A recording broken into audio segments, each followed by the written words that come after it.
ఎవరికీ తెలియని రహస్య గ్రామం వెంకటేశ్వర స్వామి దేవాలయంలో పూజల కోసం ఉపయోగించే పాలు, వెన్న, పవిత్రమైన మూలికలను తిరుపతికి 22 కిలోమీటర్ల దూరంలో ఉన్న ఓ రహస్య గ్రామం నుంచి తీసుకువస్తారు. ఇక్కడ ఉండే గ్రామస్తులకు తప్ప ఈ చిన్న గ్రామం గురించి మరెవ్వరికీ తెలీదు. ఇక్కడ ప్రజలు ఎంతో నియమ నిష్ఠాలతో ఉంటారు. గర్భగుడిలో పూజలకు ప్రకృతి నుంచి అవసరమయ్యే ప్రతి సామాగ్రిని ఇక్కడి నుంచే తీసుకువెళ్తారు. ఇక్కడ ఒక స్టోరీ బాగా వినిపిస్తుంది. తిరుమల వెంకటేశ్వర స్వామి ఎప్పుడు ఎలా ఎవరి ముందు కొలువవుతారో ఎవరికీ తెలీదు. ఒక చెప్పులు కుట్టుకునే అతనికి స్వామివారు దర్శనమిచ్చారు అని చెబుతారు. అతని కోసం స్వామివారే తన దగ్గరికి ఎందుకు వచ్చారో ఈ వీడియోలో తెలుసుకుందాం. ఒక చిన్న గ్రామంలో చెప్పులు కుట్టుకునే అతను ఉండేవాడు. అతను వచ్చిన డబ్బులతో జీవించేవాడు.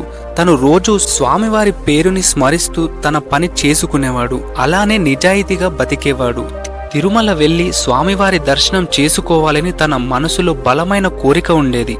కానీ దానికి తగినంత ఆదాయం వచ్చేది కాదు. అతను రోజంతా కష్టపడ్డా చాలా తక్కువ డబ్బు వచ్చేది. ఆ డబ్బుతోనే దారిలో స్వామివారి భక్తుడు కనిపిస్తే తన స్తోమతకి తగ్గట్టు రోజు ఒకరికి భోజనం పెట్టేవాడు.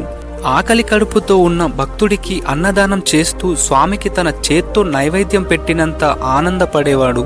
ఇవన్నీ కూడా స్వామివారు గమనిస్తూనే ఉన్నారు. అతన్ని పరీక్షించడానికి స్వామివారు మారువేషంలో చిరిగిన బట్టలతో అక్కడికి వస్తారు. తెగిపోయిన తన చెప్పుని అతన్ని దగ్గరికి వెళ్లి ఆ చెప్పును కుట్టమని చెప్తారు. అతను కుట్టేస్తాడు. డబ్బులు ఇచ్చేటప్పుడు స్వామివారు చెప్పులు కుట్టిన దానికి నువ్వు అడిగిన డబ్బులు ఇచ్చే స్థితిలో కూడా నేను లేనని అన్నారు. అప్పుడు ఆ చెప్పులు కుట్టే అతను, అయ్యా, నాకు మీ పరిస్థితి అర్థమైంది, మీకు ఎంత వీలైతే అంతే ఇవ్వండి అని అడుగుతాడు.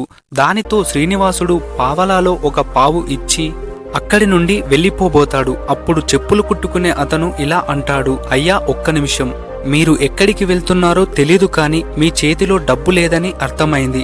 నేను రోజు ఒక బాటసారికి శ్రీనివాసుడి పేరు మీద భోజనం పెడుతుంటాను.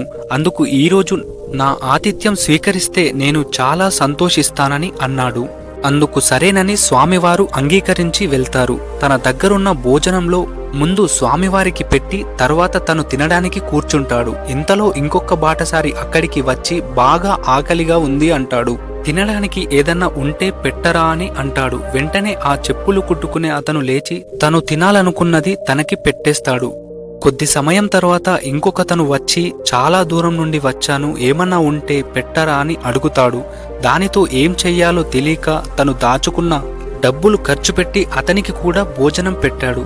ఇక్కడ ఏదో ఉచితంగా భోజనం పెడుతున్నారని అందరూ అక్కడికి వస్తున్నారు. వచ్చిన వాళ్ళని వెనక్కి పంపలేక తను తిరుమలకి వెళ్లాలని దాచుకున్న డబ్బులు ఖర్చు పెట్టి వాళ్ళకి భోజనం పెట్టాడు. అయినా కూడా చాలా మంది వస్తూనే ఉన్నారు. చివరికి తన చెప్పులు కూడా అమ్మేశాడు. అయినా సరిపోలేదు. అప్పుడు శ్రీనివాసుడు తన దగ్గరికొచ్చి, నా దగ్గర ఉన్న ఒక చెప్పుని తాకట్టు పెట్టి వాళ్ళకి భోజనం పెట్టు అన్నారు. అతనికి ఇష్టం లేకపోయినా అతిథుల కోసం ఆ చెప్పుని తాకట్టు పెట్టాడు. అది ఎంత విలువైందో అప్పుడు అతనికి అర్థమైంది. మిగతా స్టోరీ పార్ట్ 2లో ఎక్స్ప్లెయిన్ చేస్తాను. ఈ వీడియో కనుక మీకు నచ్చినట్టయితే please like and do subscribe. Thank you.